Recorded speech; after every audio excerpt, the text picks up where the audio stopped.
So guys आता आपण या नेक्स्ट पॉइंट मध्ये बघतोय explanation for angle of contact. म्हणजे आपण 3 टाईप्सच्या कंडिशन्स बघणार आहोत. पहिली असेल ती ॲक्यूट अँगल ऑफ कॉन्टॅक्ट, दुसरी असणार आहे ती ऑब्ट्यूस अँगल ऑफ कॉन्टॅक्ट आणि तिसरी असणार आहे ते zero angle of contact. Acute angle of contact म्हणजे त्याच्यामध्ये अँगल ऑफ कॉन्टॅक्ट हा लेस दॅन 90 डिग्री असणार आहे, जो ऑलरेडी आपण एक बघाशी एक्झाम्पल बघितलं होतं. बट त्याला ते डिटेल एक्सप्लेनेशन बघणार आहोत. त्याच्यामध्ये आपण केरोसिन आणि ग्लास घेतलं होतं, इथे पण तेच एक्झाम्पल आहे. आणि तो 26 डिग्री अँगल कसा फॉर्म झाला आहे, काय सर्टन कंडिशन्स आहेत, काय फोर्सेस इन्क्लूड आहेत, ते आपल्याला त्याच्यामध्ये डिस्कस करायचं आहे. आणि दुसरा जो आहे तो ऑब्ट्यूस अँगल ऑफ कॉन्टॅक्ट, ज्याच्यामध्ये अँगल ऑफ कॉन्टॅक्ट हा ग्रेटर दॅन 90 डिग्री असेल. आणि त्यासाठी आपण लिक्विड यूज करतोय ते मर्क्युरी आणि अगेन जे सॉलिड यूज करतोय ते असणार आहे ग्लास. इथे आपल्याला क्लीन ग्लास त्याचा सॉलिड सेकंडसाठी एक स्टँडर्ड यूज करायचं आहे की ज्याच्यानं आपला अँगल ऑफ कॉन्टॅक्ट कम्पेअर करायला नक्कीच इझी जाईल. कारण एक फिक्स ठेवायचं, दुसरं काय करायचं आपल्याला व्हॅरी करायचं आहे लिक्विड. दुसरा जो आपण घेतोय तो असेल pure water with clean glass. त्याचा आपला अँगल ऑफ कॉन्टॅक्ट हा अप्रॉक्सिमेटली 0 मिळणार आहे. आता कसा 0 असेल, कुठले कुठले फोर्सेस इन्क्लूड आहेत या सगळ्यांमध्ये, ते आपण वन बाय वन डिस्कस करूया. आता जे अँगल ऑफ कॉन्टॅक्ट फॉर्म झालेत म्हणजे ॲक्यूट, ऑब्ट्यूस आणि झिरो अँगल ऑफ कॉन्टॅक्ट, हे त्या व्हेसलमध्ये लिक्विड पोर केल्यानंतर लगेच फॉर्म होणार आहेत. बट आपल्याला जी कंडिशन बघायची आहे ती हे अँगल ऑफ कॉन्टॅक्ट फॉर्म व्हायच्या अगोदर, म्हणजे इक्विलिब्रियम कंडिशनच्या अगोदरची condition, before equilibrium state form व्हायच्या अगोदर, म्हणजे 3 ज्या डायग्राम दिल्यात त्या इक्विलिब्रियम स्टेटमधल्या. आपल्याला ह्याच्या अगोदरची सिच्युएशन काय आहे ते आपल्याला डिस्कस करायची आहे. सो त्यासाठी आपण काय केलं ते एक इथे आपण सॉलिड कन्सिडर केलं. इथे लिक्विड आहे आणि वरती एअर आहे. ऑफकोर्स एअर जरी असलं इम्पॉर्टंट असतं तरी आपल्याला एअरला इम्पॉर्टन्स थोडा कमीच द्यायचा आहे. का, कसा, त्याचं रिझन पुढे आपल्याला डिस्कस करता येईल. सो बघा, आता आपण इथे काय कन्सिडर करतोय ते एक सॉलिड आहे आणि लिक्विडचा एक मॉलिक्यूल घेतला आहे की जो त्या सॉलिडच्या कॉन्टॅक्टमध्ये आहे. ओके, तो फक्त सॉलिडच्या कॉन्टॅक्टमध्ये नाही आहे, तर तो एअरच्या कॉन्टॅक्टमध्ये, एअर मॉलिक्युलच्या कॉन्टॅक्टमध्ये आहे. सो आपण इथे एक सर्कल दाखवला, तर ॲक्च्युअलमध्ये सर्कल नाही आहे, तो स्पियर आहे. त्याला आपण काय बोलतो, स्पियर ऑफ इन्फ्लुएन्स. की ज्या स्पियरमध्ये एखादा कुठला मॉलिक्यूल आला की तो पी मॉलिक्यूल किंवा ते मॉलिक्यूल त्या पी मॉलिक्यूलवरती काय एक्झर्ट करतील, फोर्स एक्झर्ट करतील. क्लिअर आहे. आता ऑफकोर्स सेम टाईपचे मॉलिक्यूल्स असतील तर कोहेसिव्ह फोर्स असेल, डिफरंट मॉलिक्यूल्स असतील त्याच्यापेक्षा तर ऑफकोर्स ते फोर्स कसं असणार आहे, ॲडेसिव्ह फोर्स असणार आहे. हे आपल्याला बेसिक ऑलरेडी माहिती आहे. सो बघा, आपण इथे काय घेतलं, एक पी मॉलिक्यूल घेतलं आणि पी मॉलिक्यूलच्या अराउंड आपण काय दाखवलं आहे, स्पियर ऑफ इन्फ्लुएन्स. आता स्पियर ऑफ इन्फ्लुएन्स दाखवल्यानंतर त्या स्पियर ऑफ इन्फ्लुएन्समध्ये कोण कोण इन्क्लूड आहेत, कुठले कुठले मीडियम, सॉलिड, लिक्विड आणि एअर इन्क्लूड आहेत ते आपल्याला डिस्कस करायचं आहे. तर फर्स्ट बघितलं तर एक सॉलिडचा पार्ट इन्क्लूड आहे. क्लिअर आहे, म्हणजे सॉलिडचे मॉलिक्युल्स इन्क्लूड आहेत, नंतर लिक्विडचे मॉलिक्युल्स पण इन्क्लूड आहेत. हा एवढा लिक्विडचे मॉलिक्युल्स आहेत, इथे सॉलिडचे मॉलिक्युल्स आहेत आणि एवढ्या रिजनमध्ये एअरचे मॉलिक्युल्स आहेत. ओके, मग आता पी मॉलिक्यूलवरती कुठले कुठले फोर्सेस एक्झर्ट होत आहेत ते आपल्याला बघायचे. 3 आपल्याला फोर्सेस माहिती आहेत. ओके, एक म्हणजे ॲडेसिव्ह फोर्स असणार आहे, दुसरा म्हणजे कुठला असेल कोहेसिव्ह, आणि तिसरा म्हणजे कुठला असणार आहे, ग्रॅव्हिटेशनल फोर्स असणार आहे. आता ते कसे ऍक्ट होणार आहेत, कसे डिस्ट्रीब्यूट होणार आहेत ते आपल्याला वन बाय वन डिस्कस करूया. सो पहिला बघा, फोर्स आपण इथे मेन्शन केलाय P A bar, the adhesive force exerted by the molecules of a solid on the liquid molecule P. So या पी मॉलिक्यूलवरती हे जे सॉलिडचे मॉलिक्युल्स आहेत जे ह्या रिजनमध्ये स्पियर ऑफ इन्फ्लुएन्समध्ये आहेत पीच्या, ते मॉलिक्युल्स त्या पी मॉलिक्यूलवरती फोर्स एक्झर्ट करतील टुवर्ड्स सॉलिड. म्हणून त्या फोर्स आपण काय बोलतोय, ॲडेसिव्ह. ॲडेसिव्ह का, कारण हे सॉलिडचे मॉलिक्यूल आहेत आणि हा मॉलिक्यूल कुठला आहे, लिक्विडचा मॉलिक्यूल आहे. बरोबर आहे. त्याच्यामुळे मॉलिक्यूल डिफरंट आले की आपल्याला फोर्स कुठला असतो, ॲडेसिव्ह इंटरमॉलिक्युलर फोर्स असणार आहे. सो एक ॲडेसिव्ह फोर्स एक्झिस्ट होणार आहे. हे आपण सगळं बिफोर इक्विलिब्रियमच्या अगोदरची कंडिशन बघतोय. आणि त्याच्यानंतर जे आपल्याला बघायला मिळत ह्या रिजनमध्ये बघा, एवढ्या रिजनमध्ये तर आपल्याला बघायला मिळत आहेत लिक्विडचे मॉलिक्युल्स आहेत. सो लिक्विडचे मॉलिक्यूल हा P C, C for cohesive, A for adhesive असं तुम्ही लक्षात ठेवू शकता.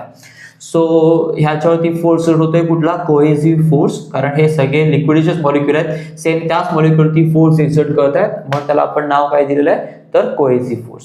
ओके, सो त्याच्यानंतर असणार आहे ते एअरचे मॉलिक्युल्स आहेत. एअरची मॉलिक्युल्स आहेत ते डिफरंट आहेत पी मॉलिक्यूलपेक्षा, त्याच्यामुळे तो फोर्स कुठला असेल, ॲडेसिव्ह फोर्स असेल. बट प्रॉब्लेम असा आहे की एअरची डेन्सिटी सॉलिड आणि लिक्विड और लिक्विड जरी घेतलं तरी त्याच्या कंपॅरिझनमध्ये खूप कमी आहे. लिक्विड जरी आपण वॉटर घेतलं तर वॉटरची डेन्सिटी किती आहे, 1000 kg/m3, बरोबर आहे. आणि एअरची डेन्सिटी किती आहे, 1.293 kg/m3, which is much less. So एअरची डेन्सिटीच कमी आहे, म्हणून आपण काय केलंय की इथले नंबर ऑफ मॉलिक्युल्स एअरचे कमी असतील. मॉलिक्युल्स कमी झाले तर पी मॉलिक्यूल जो लिक्विडचा मॉलिक्यूल आहे त्याच्यावरती एक्झर्ट करणारे जे एअरच्या मॉलिक्युल्सचा ॲडेसिव्ह फोर्स असेल तो आपण काय कन्सिडर केला, निग्लिजिबल कन्सिडर केला, कारण त्यांचा नंबरच कमी आहे. बरोबर आहे. नंबर कमी आहे कारण डेन्सिटी कमी आहे, त्याच्यामुळे ऑफकोर्स त्यांच्यामधला फोर्स पण कसा असेल, ॲडेसिव्ह निग्लिजिबल असेल. आता राहिला जो फोर्थ फोर्स बघा, ऍक्च्युली आहे तीनच फोर्स, एक ॲडेसिव्ह, कोहेसिव्ह आणि ग्रॅव्हिटेशनल फोर्स. पण ॲडेसिव्हचे किती झाले, 2 पार्ट झाले, एक सॉलिडचा आणि एक एअरचा. दुसरा कुठला होता, कोहेसिव्हचा. आता तिसरा राहिला आपला कुठला मेन, तर ग्रॅव्हिटेशनल फोर्स. ॲडेसिव्हचे 2 पार्ट झाले, पण टोटल 4 दिसत आहेत इथे, 4 दिसत आहेत. ओके, अदरवाईज ते आहेत 3च. सो लास्ट आहे फोर्स, ग्रॅव्हिटेशनल फोर्स. आता आपल्याला माहिती आहे की आपण हे सगळं डिस्कस करतोय सरफेस टेन्शन कॉन्सेप्ट मॉलिक्युलर लेवलवरती, आणि मॉलिक्युलर लेवलवरती हे ग्रॅव्हिटेशनल फोर्स हे डॉमिनेट नसतात. डॉमिनेट कुठले असणार आहेत, इंटरमॉलिक्युलर फोर्स म्हणजे ॲडेसिव्ह अँड कोहेसिव्ह फोर्स, कारण ते नॅनोमीटरपर्यंत त्यांची रेंज असते. बरोबर आहे. सो एवढ्या कमी रेंजवरती इंटरमॉलिक्युलर फोर्सेस हे डॉमिनेट असतात. ग्रॅव्हिटेशनल फोर्स हे काय असणार आहेत, निग्लिजिबल असतात. सो आपल्याला टोटल 4 फोर्स मधले 2 फोर्स काय झाले, निग्लिजिबल झाले. एक झाला ॲडेसिव्ह फोर्स त्या एअर मॉलिक्युलचा आणि पी मॉलिक्युलवरती, आणि दुसरा कुठला, तर ग्रॅव्हिटेशन फोर्स. हे 2 काय झाले, निग्लिजिबल झाले.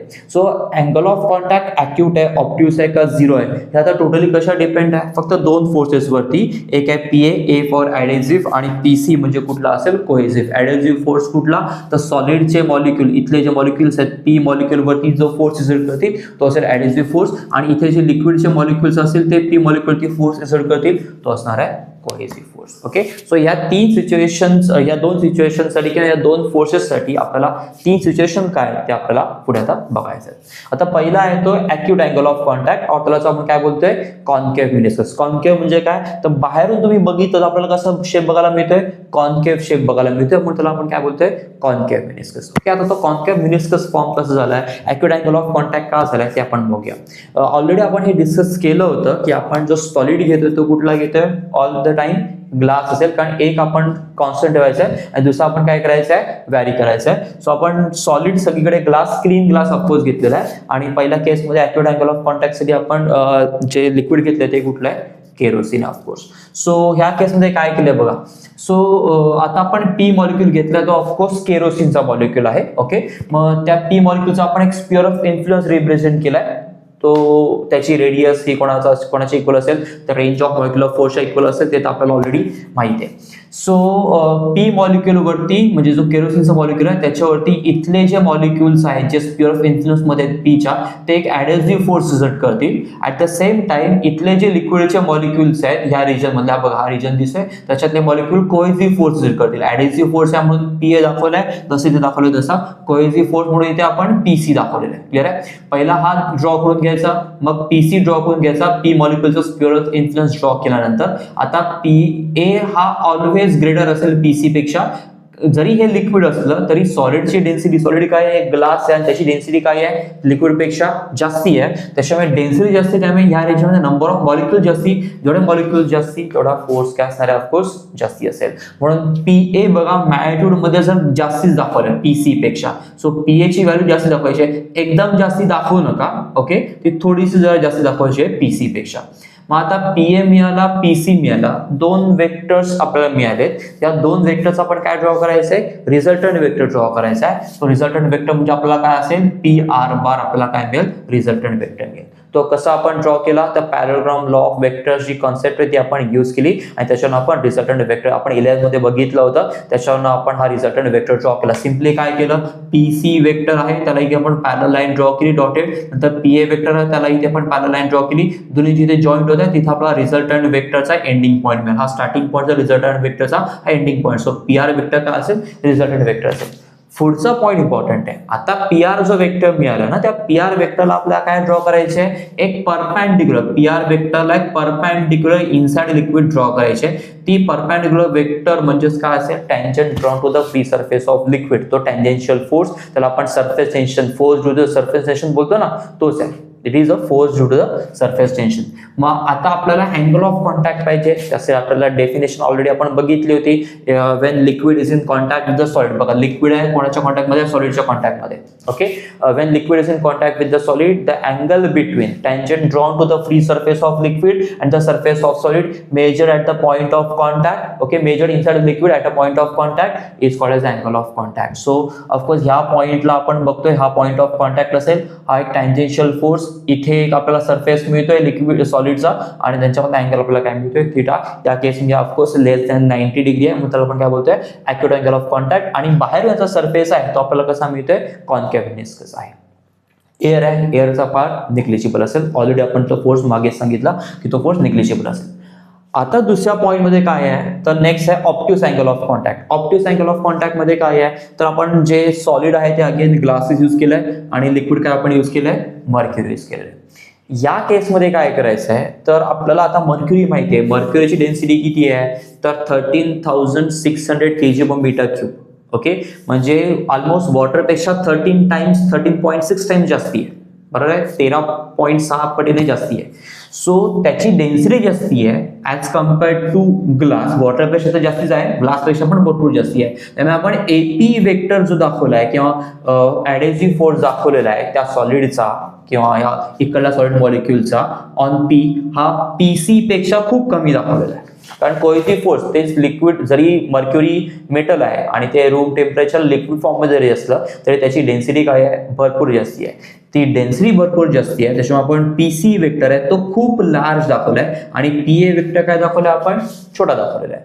आता मग आपल्याला माहिती आहे की PA आणि PC हे दोन वेक्टर्स मिळाले, एक ॲडेसिव्ह फोर्सचा दुसरा कोहेसिव्ह फोर्सचा, की त्या दोघांपासून आपण काय ड्रॉ करतो रिझल्टंट वेक्टर ड्रॉ करतो. या केसमध्ये रिझल्टंट वेक्टर आपल्याला कुठे मिळालाय सॉलिड, कारण डॉमिनंट कोण होतं सॉलिड. या केसमध्ये डॉमिनंट कोण आहे लिक्विड म्हणजे मर्क्युरी, म्हणून आपला रिझल्टंट वेक्टर कुठे मिळाला इनसाइड लिक्विड मिळाला.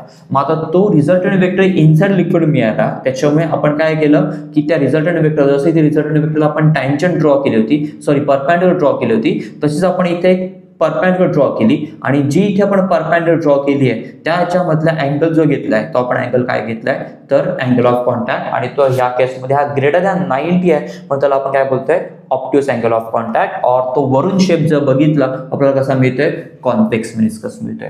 आता ह्या दोन पॉईंटमध्ये आणि आपण जी पहिली डायग्राम ड्रॉ केली तर मी पहिले ते सांगतो की ही जी पहिली डायग्राम आहे ती बिफोर इक्विलिब्रियमची कंडिशन आहे, ही जी आहे ती आफ्टर इक्विलिब्रियमची कंडिशन आहे. म्हणजे याच्यामध्ये काय झालंय की जर हे लिक्विड जर केरोसिन असेल तर इथले जे मॉलिक्युल्स आहेत म्हणजे ह्या रिजन मधले जे मॉलिक्युल्स आहेत ना ते काय करतील माहिती वरती सरकते, त्याला आपण वर्ड यूज करतो क्रिप्स अपवर्ड, वरती सरकतात ते. म्हणजे फॉर एक्झाम्पल हा सॉलिड सरफेस आहे आणि इथे कुठले लिक्विडचे मॉलिक्युल्स आहेत जे ह्याच्या कॉन्टॅक्टमध्ये, तर इथले सगळे मॉलिक्युल्स आहेत ना या सॉलिडच्या कॉन्टॅक्टमध्ये येतील आणि ते वरती सरकतील. क्लिअर आहे, आणि वरती सरकतात म्हणून आपल्याला शेप आहे ना तो असा बघायला मिळतो. क्लिअर आहे, ते क्रिप्स अपवर्ड वरती सरकतात कारण इथले सगळे मॉलिक्युल्स हे जे लिक्विडचे मॉलिक्युल्स आहेत ना हे सॉलिड त्यांना काय करतोय अट्रॅक्ट करतोय आणि म्हणून आपल्याला शेप आहे ना तो आपल्याला कॉन्केव्ह असं बघायला मिळतोय आणि म्हणून आपण इथे एक स्ट्रेट लाईन ड्रॉ केली. सो जर ही जर कंडिशन बिफोर इक्विलिब्रियमची असेल ना तर हे स्ट्रेट लाईन आपल्याला अशी मिळेल इथे जशी इथे दाखवली तशी, बट इथले सगळे मॉलिक्युल्स होते काय झाले वरती सरकले कारण ते अट्रॅक्ट झाले सॉलिडकडे. So that's why they are called as a creeps upward. Clear आहे, आणि म्हणून आपल्याला शेप कुठला मिळाला कॉन्केव्ह मिळाला. तेच तुम्ही ऑप्ट्यूस अँगल ऑफ कॉन्टॅक्ट किंवा कॉन्व्हेक्स सोबत कम्पेअर केलं तर ह्याची डेन्सिटी भरपूर जास्त आहे, त्यामुळे ते त्यांच्याकडे अट्रॅक्ट होत नाही, ते त्यांच्याच मॉलिक्युल अट्रॅक्ट होतात, सॉलिड अट्रॅक्ट होत नाहीये. ओके, त्याच्यामुळे ते मॉलिक्युल्स इथले जे मॉलिक्युल्स आहेत ना ते त्यांच्याच मॉलिक्युल अट्रॅक्ट होतात आणि म्हणून त्याला आपण काय होतं इकडले सगळे मॉलिक्युल त्याच्यापासून त्याकडे जायला बघतच नाही, त्यांच्या स्वतःच्याच मॉलिक्युल अट्रॅक्ट होतात आणि म्हणून ते आपण काय बोलतो क्रिप्स डाऊनवर्ड खाली सरकलेत. म्हणजे इथे मॉलिक्युल हा तर सॉलिड असेल आणि आपला मर्क्युरीची जरी लिक्विड लेवल असेल तर इथले सगळे मॉलिक्युल खाली सरकतील कारण ते त्यांच्यामध्येच अट्रॅक्ट होतील. म्हणजे ह्या रिजन मधले मॉलिक्युल्स आहेत ना सॉलिड अट्रॅक्ट होणार नाही, ते स्वतःच्याच मॉलिक्युल अट्रॅक्ट होतील. आणि स्वतःच्याच मॉलिक्युल अट्रॅक्ट होत आहेत मॉलिक्युलकडे म्हणजे त्याच लिक्विडमध्ये, म्हणून तो आपल्याला शेप कसा मिळतोय कॉन्व्हेक्स शेप या रिजनमध्ये बघायला मिळतो. ओके, सो ह्या होत्या दोन कंडिशन जसे आपल्याला ॲक्युअर आणि ऑप्ट्यूस अँगल ऑफ कॉन्टॅक्ट मिळाला. आता आपल्याला तिसरी कंडिशन बघायची झिरो अँगल ऑफ कॉन्टॅक्ट. आता पुन्हा एकदा बघा, आपण इथे 4 फोर्सेस दाखवले होते. पहिला होता ॲडेसिव्ह फोर्स, दुसरा होता कोहेसिव्ह फोर्स, तिसरा परत ॲडेसिव्ह फोर्स कुठला सांगितला होता एअर मॉलिक्युलचा, तो निग्लिजिबल होता. आणि त्याच्यानंतर कुठला होता gravitational force which is again negligible, कारण मॉलिक्युलर लेवलवरती आपण तो निग्लिजिबलच कन्सिडर करतो.